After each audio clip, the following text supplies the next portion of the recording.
Olá, tudo bem? Eu sou Daniel Salomão, educador financeiro, e eu vou falar hoje um pouco sobre previdência, sobre aposentadoria. Bem, eu estudo o assunto há muito tempo, tem mais ou menos uns 10 anos que eu entrei num cargo público e ao fazer ali a previsão toda do meu futuro, das expectativas futuras, eu já na época, como pessoa que estuda finanças, fiz um desenho, um projeto e eu não considerei que eu iria aposentar com o salário que me falaram que eu ia aposentar. E eu falava isso publicamente, as pessoas me tinham como pessimista, como cara que acha que vai estar tudo errado, ou como chato. Por vários e vários argumentos, eu vou colocar alguns hoje aqui, você vai ver um pouco as tabelas, os números, etc. Eu não vou ser tão técnico assim, eu vou tentar botar mais a ideia da coisa. E passaram alguns anos, eu ajudei algumas pessoas que me escutaram e fiz a minha própria aposentadoria. E tenho feito, né? E até publiquei um livro em 2017 ainda, esse livro chamado Tempo é Dinheiro. Garanta a sua aposentadoria antes que seja tarde demais, para tratar sobre previdência. Esse livro não aprofunda a parte do problema em si do governo, ele só pincela. Do governo não, coletivo do brasileiro. Ele só pincela, ele vai mais para o que fazer a respeito disso, tá certo? E eu acho ainda que todo mundo tinha que se preocupar com a aposentadoria. Bem, você pensa, vai delegar para terceiros o seu futuro. Quanto você vai ganhar, como, quando que você vai poder parar de trabalhar. Na época que você estiver mais vulnerável na sua vida, tá? Você estiver idoso ou idosa, mais vulnerável, sem conseguir manter a atividade de trabalho, você vai precisar de ter valor para pagar comida, alimentação, né? Energia, saneamento, teto para morar, tá? Lazer, comprar roupa e tal, etc. Mobilidade, transporte e saúde até, gasto com saúde, né? Que no Brasil a gente tem um gasto com saúde sempre, né? Então você para pensar. Você vai depender de alguém definir as regras para você usufruir do dinheiro do futuro. Eu acho que, para mim, esse risco não compensava. Então, eu comecei a fazer alguma coisa. Ainda em 2008, eu comecei a trabalhar melhor na minha carteira previdenciária. E muitas pessoas ainda estão esperando para ver o que vai acontecer, o que vai dar para tomar alguma medida. Eu continuo falando, olha, a reforma que vai ter da Previdência, por melhor que ela saia hoje, ela não é a última. Tá? Anota isso que eu estou falando. Talvez daqui a uns 20 anos, talvez 10, vai ter outra reforma da Previdência. Então, se você tem menos de 40 anos, você vai ver ainda outra reforma da Previdência. Então, a regra que tem agora não é a definitiva ainda, tá certo? E a chance da gente sanar o problema, eu acho que ela é baixa. Por que eu acho que ela é baixa? Porque a gente está focado nos problemas como eles são hoje. E esses problemas, a história mostrou para nós e para o planeta inteiro que esse problema é dinâmico, ele vai mudando de novo. Tá, deixa eu explicar melhor. Os países do mundo inteiro têm problemas de previdência. O problema não pode ser politizado. Isso é um problema que ele existe, mesmo que não exista partido político, mesmo que seja de uma forma A, B, C ou D, a forma como nós nos organizamos como sociedade. Existe um fato que ele é populacional, meio social, meio biológico, que é o seguinte. Nós temos vida útil de trabalho, ok? Uma constatação. Outra constatação, nós morremos. Até aí tudo bem. Outra constatação, a população pode crescer ou pode encolher. Perfeito? Então vamos lá. Nós vamos trabalhando, acumulando recurso para um dia não trabalhar mais e vivermos desse recurso que nós acumulamos. Seja uma conta individual ou coletiva, como no Brasil coletiva, é todo mundo junto. Se nós vivermos muito mais do que nós achávamos do que iríamos viver, nós temos um problema, que se a gente juntou na conta para viver 70 anos e vive 90, a conta não bate. Isso serve para um indivíduo, isso serve para uma população. E se um sistema coletivo é alimentado por quem está trabalhando, vai alimentando a conta, e quem está aposentado vai sacando, se menos pessoas entrarem nesse sistema e muitas pessoas saírem dele, o sistema não fecha. É mais ou menos essa lógica, tá certo? Então, eu hoje prefiro ter uma conta minha de aposentadoria fora desse sistema, porque eu não confio no sistema. Não é que eu não confio no governo, não é exatamente isso que eu estou falando nessa frase. Eu não confio que esse sistema ele é um sistema que tenha boa chance de sobrevivência no futuro. Você quer ver um exemplo? A gente está considerando a expectativa de vida. Tá? Na década de 40, a gente não vivia nem 50 anos no Brasil, era essa a expectativa. Agora, em 2017, a gente bateu 76 anos, se eu não me engano. Tá? E as pessoas acham, tem alguns estudos falando e tal, projeções, que em 2040 a gente deve viver no Brasil em torno de 80 e poucos anos, 80, 82, 85, depende da expectativa. Só que as pessoas continuam trabalhando com a visão delas extremamente míope do que a gente está enxergando agora. Aí entra um lado que é meu, pessoal, que eu acho que a tecnologia vai se revolucionar de uma forma que vai impactar muito na sobrevivência da nossa espécie. Tá certo? Isso é meu. Porque eu estou vislumbrando que a tecnologia que está chegando, ela vai destravar novas ferramentas, novas formas de a gente abordar tudo, que a gente não enxergava antes. E a gente tem uma possibilidade da expectativa de vida nossa no Brasil e no mundo aumentar cada vez mais. Tá certo? Isso não está sendo enxergado ainda e nem colocado na conta. A gente fica naquela, quanto mais tempo vai passando, mais a gente vai acertando essa expectativa de vida, mas essa ponta está solta. Então, se uma população, as pessoas viviam 65 anos, se aposentar aos 60, a gente sustenta o idoso por 5 anos. O sistema sustenta esse idoso aposentado por 5 anos. Agora, se ele vive 80 anos, de 60 para 80, ele tem que ser sustentado por 20 anos. Agora, se ele viver 100 anos, a conta começa a ficar cada vez mais complexa. O que se pode fazer? Você faz o indivíduo aposentar cada vez mais tarde e então ele passa mais tempo contribuindo e menos tempo usufruindo. É mais ou menos essa a ideia de mexer na barra. Só que isso funciona até um limite populacional. Se as pessoas começarem a viver muito mais tempo, esse sistema de novo entra em estresse, tá certo? Bem, eu vou colocar algumas coisas aqui, algumas formas gráficas de mostrar, tá? Alguns gráficos não são meus, que eu peguei, né? Mas para você entender mais ou menos a lógica dos meus argumentos. E eu acho que a gente tem que se preocupar sim em formar nossa própria previdência, como eu vou comentar um pouquinho melhor no final do vídeo. Então vamos lá para a tela para você entender meus argumentos. Eu vou usar alguns gráficos, alguns números para poder mostrar o meu raciocínio. A taxa de fertilidade no Brasil em 1960 era de 6,21, interpretando.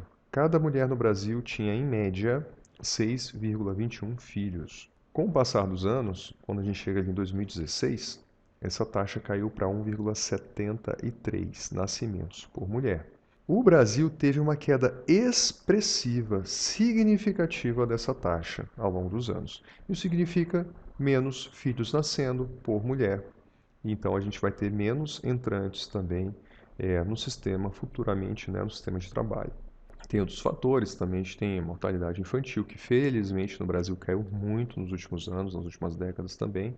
E a gente tem outros fatores como a gente vai abordar, né? A expectativa de vida, o que significa isso? Quando uma pessoa nasce no Brasil, quantos anos em média ela deveria sobreviver, né? Isso é a taxa de expectativa de vida. Então, quem nasceu ali em 1964 tinha uma expectativa de viver até os 56 anos. E isso também aumentou significativamente. O Brasil foi um dos países que mais teve ganho nas últimas décadas. Então, a gente teve um ganho importante para 75 anos em 2016 e em 2017 para 18 esse número já veio para 76 anos. Então, mesma coisa. Você vê a comparação aí de outros países, né? O nosso ganho foi muito expressivo, né? Vamos voltar aqui para ver. A gente estava em 56 e veio para 76, que já agora recentemente a gente bateu. Então a gente ganhou 20 anos desde a década de 60 para cá. Os Estados Unidos tinham 70, foi para 78. Eles ganharam 8 anos no mesmo período, porque eles tinham uma expectativa já maior. Então no Brasil, as mudanças que nós alcançamos, elas tiveram um impacto muito maior, tá certo? Eu vou colocar agora aqui 3 pirâmides etárias, só para comparação. Angola tem a base bem larga, né? E daí que veio o termo pirâmide, tá? Olha que curioso. A gente antigamente achava ou considerava, né, como era uma constatação. Nasciam muitas pessoas, muitos morriam de mortalidade infantil, algumas iam envelhecendo e a gente tinha o meio do caminho ali, que era a parte do meio da pirâmide. Então, a pirâmide etária era mesmo uma pirâmide. Ela era uma pirâmide, por isso que ela ganhou esse nome. Mas aí a gente vai tendo os efeitos todos, né, das populações começaram a viver mais tempo e a gente tem também um fenômeno de nascerem menos pessoas. Então essa pirâmide vai desconfigurando. Olha o Japão, que curioso. ela é achatada dos lados, né? E ela já tem, o topo dela lá é um pouco mais aberto, então ela já tem mais idosos. E olha o Brasil, em 2018, como é que ele era. Ele já não tinha mais a forma da pirâmide, igual ao de Angola, mas ele também não é igual ao Japão. Ele tem uma cintura mais larguinha ali, né? Ele é mais gordinho, o gráfico. Então ele tem muita gente ainda jovem. Eu vou falar isso no finalzinho, né? Tem um fenômeno para isso que a gente chama de bônus demográfico. Eu vou explicar um pouco melhor depois. Bem, vamos pegar agora então a pirâmide do Brasil evoluindo ao longo dos anos. Esse aqui é o ano em que eu nasci. Eu até usei meu livro de propósito, 1980, porque é o ano que eu nasci. E eu brinco, né? Eu brinco que eu sou parte da galera, da parte da população mais populosa, mais numerosa. Olha aqui, de 0 a 4 anos, foi o ano que eu nasci, eu estava justamente na parte de baixo da barra, nós éramos em maior número. Nós éramos literalmente a galera, né? A gente batia todo mundo em número. Nós éramos mais numerosos que os de 5 a 9, que os de 10 a 14, e por aí vai. Olha a quantidade de idosos que tinha no Brasil. Vamos marcar aqui para ficar mais fácil de ver. Quem não trabalha, vamos botar aqui uma marca e dizer que não trabalha de forma alguma, né? De 0 a 14 anos não dá para trabalhar, então eu vou usar esse modelo, né, marcando sempre aqui para a gente entender. E também vai refletir que são pessoas que estão entrando nessa população. Isso aqui é um reflexo da taxa de natalidade, né? A taxa de fertilidade, desculpa. Então, vai sendo os novos entrantes. E quem são idosos aqui? Eu vou chamar nesse início aqui idoso acima de 60 anos, tá? Então, olha só a quantidade que nós temos de crianças, né? Olha aqui, isso aqui é 8 milhões, 8 milhões. Idosos não chegavam nem a 2 milhões, tá certo? Ah, por faixa, né? Desculpa. Eles somados eram mais, mas por faixa não, de 64, 65, 70, por aí vai. E olha o tanto de trabalhadores, olha que beleza, no Brasil. Nessa época não era muito, não tinha por que a gente falar em déficit, né, de previdência. Olha o tanto de gente trabalhando, tanto. Expectativa de entrar mais um tanto para trabalhar. E alguns poucos ali aposentados. Agora vamos pegar 2020, que é mais próximo agora dos nossos dias, a gente está em 2019, e vamos olhar de novo. 0 a 14, olha aqui como é que já está começando a diminuir a base, né? Passava ali de 8 milhões, agora já é menos. A gente tem ainda muita gente aqui atuando, né, no trabalho. E de 60 a 64. Por que é importante a gente ver esse ano? Ah, Daniel, você está mostrando aí, olha o tanto de gente trabalhando, né? O sistema deve estar muito bom, né? Não, a gente já tem déficit hoje na Previdência, tá? Por N fatores, as pessoas questionam se tem ou não tem déficit, se o valor tem que vir de um lado, tem que vir do outro, é o imposto que... O que acontece é o seguinte, falta dinheiro para pagar as aposentadorias. Se isso é financiado pelos que trabalham, botar na rúbrica a aposentadoria, INSS, ou se isso vem de outro imposto social, que seja, a conta já não está batendo. Ou seja, o dinheiro que é colocado pelos trabalhadores ativos não paga as retiradas, certo? Então, por incrível que pareça, a gente tem um sistema desequilibrado hoje, tá? Com esse cenário aqui. Na verdade, isso aqui é a projeção do ano que vem, né? Mas com esse cenário, o sistema já está hoje sob estresse no Brasil. E não era para estar, matematicamente falando, porque a gente tem muita gente trabalhando, contribuindo, e uma população não tão grande ainda aposentada. O Brasil ainda é considerado um país jovem ainda. Nós não somos países idosos. O Japão já é idoso, como você viu lá atrás. A Angola é um país super jovem. E o Brasil é um país ainda jovem. E a gente pega agora 2040, que é quando eu completo 60 anos, e a gente vê o seguinte. Menos ainda pessoas entrando, nascendo na população, uma quantidade razoável de pessoas ainda na atividade de trabalho, mas a gente já começa a ver o seguinte, essas barras aqui, olha, e a quantidade, né, que nós temos, aqui a gente já começa a ver mais de 90 anos, ó, significativamente aumentou de forma significativa em relação ao anterior. Olha aqui, essa aqui é a barrinha de 4 milhões, 4 milhões, agora a gente já tem as barras aqui de 6 milhões, tá vendo? 6 milhões. Vários bateram já aqui a barra dos 4 milhões. Então a gente já tem um número considerável de pessoas que já estão entrando nesse estado, né, de aposentados. E esse sistema ele tem uma tendência a ter um desafio cada vez maior, porque você repara que a base está afinando. E essa população aqui, ela vai ser alimentada, né? Ela é futuramente essa população de jovens aqui. Se a gente pegar 2060, a gente vê também um sistema bem estressado, né? continuamos tendo uma queda da base da pirâmide. E nós continuamos alargando o ápice da pirâmide. Não é mais uma pirâmide, né? A maior barra de todas é de quem tem 60 anos ou mais. E nós teremos um número muito grande de idosos em relação, né, aos trabalhadores. Essa proporção aqui, que lá em 1980 era muito favorável, aqui ela está muito desfavorável. Inclusive, eu vou comparar os dois gráficos aqui, ó. 1980. Olha aqui a quantidade de idosos, tá? Cada barrinha dessa aqui equivale a 2 milhões, tá? Então, aqui um pouquinho mais de 1 milhão de homens, um pouquinho mais de 1 milhão de mulheres, tinham mais de 60 anos. Aqui eu já peguei a partir de 65, tá? Porque de 60 anos a gente já tem quase 8 milhões. E 8 milhões de mulheres, praticamente. Então a gente tem um sistema sob estresse, porque essas pessoas elas têm a capacidade produtiva delas muito diminuída e elas realmente precisam de uma renda de aposentadoria, né? E esses indivíduos aqui, que são a capacidade produtiva, eles precisam conseguir, né, manter esse sistema operando e funcionando. E, por outro lado, a gente tem um número de entrantes menor aqui na população, né? Aqui a gente vê, ó, de 0 a 4 anos, não chega a 6 milhões, tá certo? Não chega a 6 milhões. Desculpa, por sexo, né? Não chega a 6 milhões de meninos nem de meninas, mas aqui a gente tinha mais de 8 milhões de meninos, 8 milhões de meninas nascendo por ano. Então a reposição do sistema está sob estresse. Agora tem um gráfico que é interessante, porque esses gráficos aqui é difícil a gente ficar tendo uma ideia visual de tudo que está acontecendo. Então esse último gráfico, para mim, é o melhor e o mais contundente de todos. Então esse gráfico aqui é um gráfico muito importante para demonstrar que o problema ele é em parte um problema da previdência, mas existem outros ângulos que a gente tem que enxergar esse problema. Esse gráfico é o seguinte: a gente vê que a população de jovens é a linha azul, a proporção que a gente tem, né, de pessoas com 0 a 14 anos em relação a quem tem de 15 a 64 anos.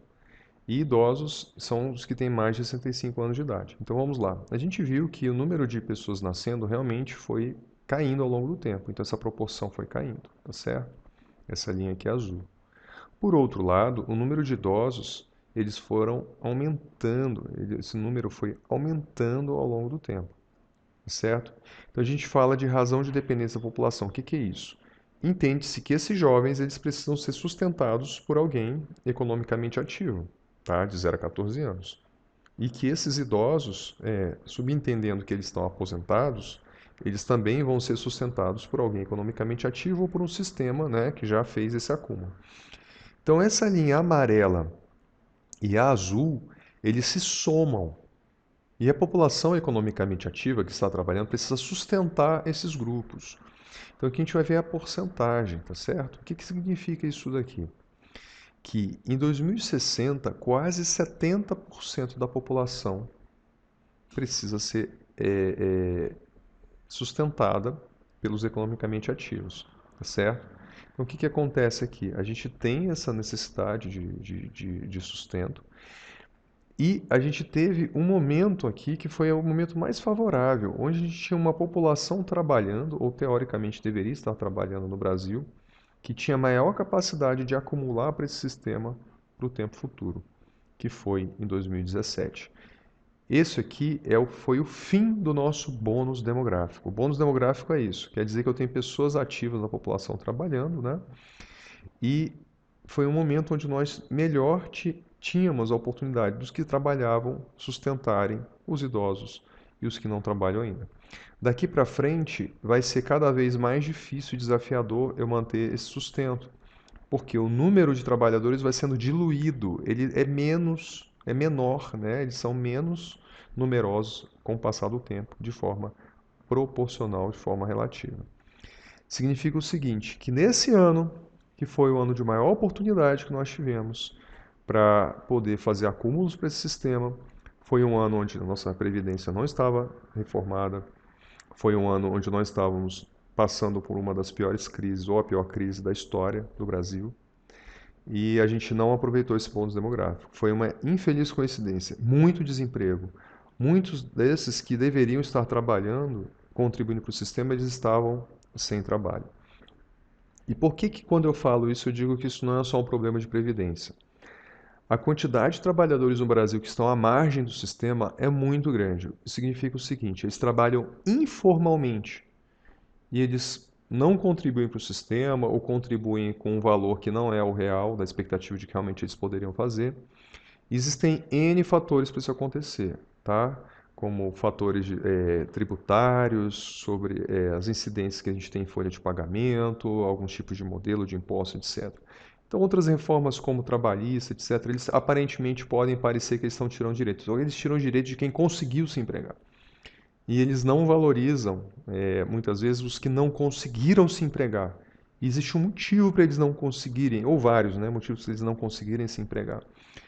Então, a facilitação da inserção dos trabalhadores nesses modelos que conseguem contribuir para esses sistemas é também um outro foco que ele deve ser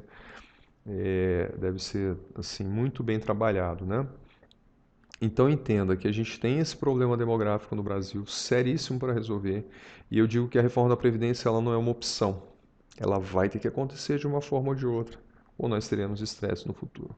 Bem, então para finalizar, o que eu quero dizer é o seguinte: o problema está aí, você enxergou de forma visual, um pouco em números, tá? Eu evitei ficar botando a soma total de população, mas para você entender de forma visual, porque eu acho que é uma forma interessante de a gente ver o problema acontecer. E o resumo é o seguinte: nós temos um problema muito sério e o fato desse sistema coletivo ele ter tantas variáveis acontecendo ao mesmo tempo, esse sistema está sob estresse. E a saída que eu vejo mais plausível e mais segura é você fazer a reserva de aposentadoria e ficar olhando o que está acontecendo com ela, tá certo? Isso é melhor do que lá na frente alguém falar, aquele sistema coletivo vai mudar a regra, vai mudar a regra, vai mudar a regra, tá? E se não acontecer reforma? E se ficar do jeito que está, o que vai acontecer? Alguma dessas coisas vai acontecer, olha lá. Idoso, aposentado, nós não temos dinheiro para pagar você. Eu acho que é o menos provável de acontecer. Segundo, olha, aqui está o seu salário, um sistema deficitário, não tem como eu pagar o salário. A União vai e alimenta isso aqui. Aí a gente tem que resolver o problema de onde veio esse dinheiro. Aumenta a tributação, aumenta o imposto para poder manter o sistema viável, que diga-se de passagem o que está acontecendo hoje. Só que até a capacidade da população financiar esse sistema, ele também tem limite, tá certo? Mas tem um imposto A, B, C, D, que era para a Previdência e foi desviado. Foi tirado da população esse dinheiro para o fim A, B ou C, e era para ir para cá ou para lá. No final das contas, se ele vier para a Previdência, mesmo que você faça a mágica que você quiser com o número, o sistema ficar sanado. Hoje, eu mostrei pelos números que ele volta a dar problema amanhã de novo. Ou você aumenta tributo, aumenta imposto, tá? Então vamos lá, saída.